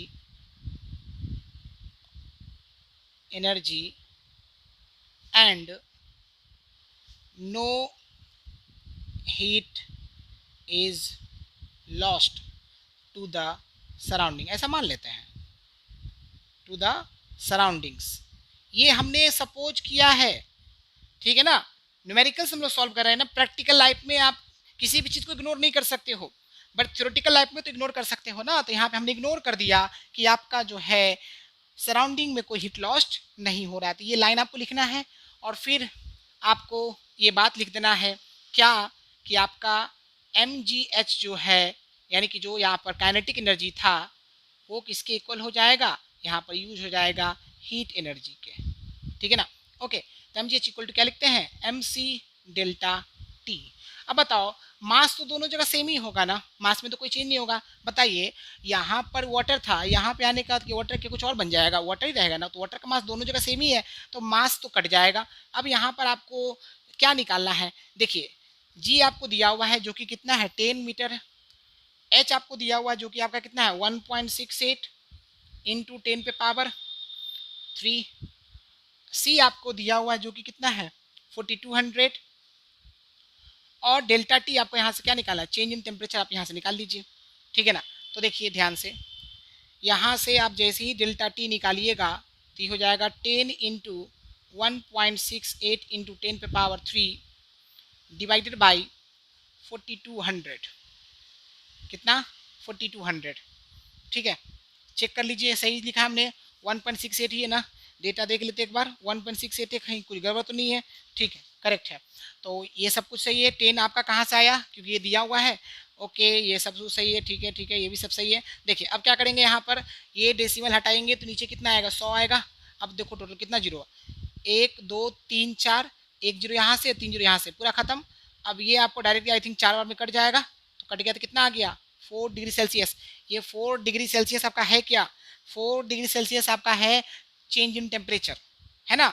तो आपसे क्या पूछा है, वाटर का फाइनल टेम्परेचर बताइए जब ये ग्राउंड पे पहुंचा, तो देयर फोर करके क्या लिख दीजिएगा, देयर फोर लिखिएगा final temperature of water on reaching ground, reaching ground is equal to, water का अपना टेम्परेचर कितना था 20, और कितना टेम्परेचर में चेंज हो रहा है 4, दोनों को जोड़ देंगे तो कितना निकल जाएगा आपका 24 निकल जाएगा, ठीक है ना। ये वाटर का क्या हो जाएगा, फाइनल टेम्परेचर हो जाएगा 24 डिग्री सेल्सियस। अगर किसी को समझ नहीं आया तो समझिए कैसे हुआ, आपको पता है ना चेंज इन टेम्परेचर को डेल्टा टी से रिप्रेजेंट करते हैं। ये क्या होता है final temperature minus initial temperature, तो फाइनल टेम्परेचर को मैं T2 मान लेता हूँ, इनिशियल टेम्परेचर को मैं T1 मान लेता हूँ, राइट। तो फाइनल टेम्परेचर हमारा कितना निकला 4 निकला, और ये हमारा सॉरी चेंज इन टेम्परेचर कितना 4 निकला, फाइनल टेम्परेचर हमको निकालना है, और इनिशियल टेम्परेचर कितना था हमारा 20 था, ये 20 इधर आके क्या हो गया ऐड हो गया, तभी ना आपका 20 प्लस मैंने 4 किया है, समझ में आ गया, इसीलिए आपका कितना आया 24 डिग्री सेल्सियस। तो ये आखिरी क्वेश्चन फटाफट एक बार और हम लोग देख लेते हैं। हमने क्या किया, हमने सबसे पहले देखा क्या क्या डेटा दिया हुआ था, तो हमारा वाटर का इनिशियल टेम्परेचर दिया था, हमें हाइट दिया था वाटर कितने हाइट पर है, सी आपको स्पेसिफिक हीट कैपेसिटी है वाटर का, जी आपको दिया हुआ है। तो हमने पढ़ा कि शुरू में जो वाटर है जो सर्टेन हाइट पर है उसके पास पोटेंशियल एनर्जी स्टोर होगा, जब वो आपका मोशन में आएगा तो पोटेंशियल एनर्जी चेंज होगा काइनेटिक एनर्जी में, है ना, और आपका काइनेटिक एनर्जी पूरा चेंज होगा किस में, हीट एनर्जी में, जब ये ग्राउंड पे पहुंचा, ठीक है ना। ओके, तो फिर हमने ये बातें लिख दिया, फिर बोला मैंने कि यहाँ पर जो काइनेटिक एनर्जी वो हीट एनर्जी के बराबर है, इसलिए mgh बराबर क्या कर दिया mc डेल्टा टी। अब देखिए mgh काइनेटिक एनर्जी फॉर्मूला तो हाफ एम स्क्वायर होता है, बट mgh क्यों लिखा, क्योंकि कॉन्सेप्ट समझिए, यही तो फिजिक्स है, सिर्फ फॉर्मूला से काम नहीं चलता है ना, ये पोटेंशियल एनर्जी पूरा चेंज हुआ किस में, काइनेटिक एनर्जी में, इसलिए हमने क्या लिख दिया mgh लिख दिया, और mc डेल्टा टी m से m चला गया, यहाँ पर हमने क्या किया g का वैल्यू पुट किया, h का वैल्यू पुट किया, c का वैल्यू पुट किया, और डेल्टा टी हमने निकाल लिया। डेल्टा टी हमारा 4 डिग्री सेल्सियस निकला। यहाँ पर वाटर का फाइनल टेम्परेचर बोला है जब वो ग्राउंड पे पहुंचा तो क्या करेंगे, यहाँ से हमारा डेल्टा टी निकला है, फाइनल टेम्परेचर निकालना है, तो देखिए मैंने आपको समझा दिया कैसे निकालते हैं। Delta T equal to T2 minus T1 होता है, आपका T1 था 20, T2 निकालना था, 20 इधर ऐड हो गया, आपका आंसर आ गया, समझ में आ गया। तो आई होप कि आपको ये क्लास अच्छा लगा होगा, आपके लिए बहुत ही बेनिफिट भी रहा होगा, ठीक है ना। तो आप क्वेश्चंस को प्रैक्टिस कीजिए, ठीक है ना, मेरे तरफ से जितना हो सकता है मैंने आपके लिए पार्ट 1 का थ्योरेटिकल कॉन्सेप्ट्स, आपके जो है न्यूमेरिकल्स, ये सारा कुछ बता दिया। अब क्वेश्चन आप प्रैक्टिस कीजिए, कुछ डाउट आता है तो आप हमें कमेंट कर सकते हैं, हमसे जितना पॉसिबल हुआ मैं आपको हेल्प करने की पूरी कोशिश करूंगा। तो इसका आप 2 लेक्चर और मिलेगा जिसमें मैं आपको पार्ट 2 का एक थ्योरेटिकल कॉन्सेप्ट समझाऊंगा और एक आपका न्यूमेरिकल कॉन्सेप्ट समझाऊंगा, ठीक है ना। तो आज के लिए बस इतना ही रखते हैं, आप लोग अपना ख्याल रखिए, thank you, bye and take care.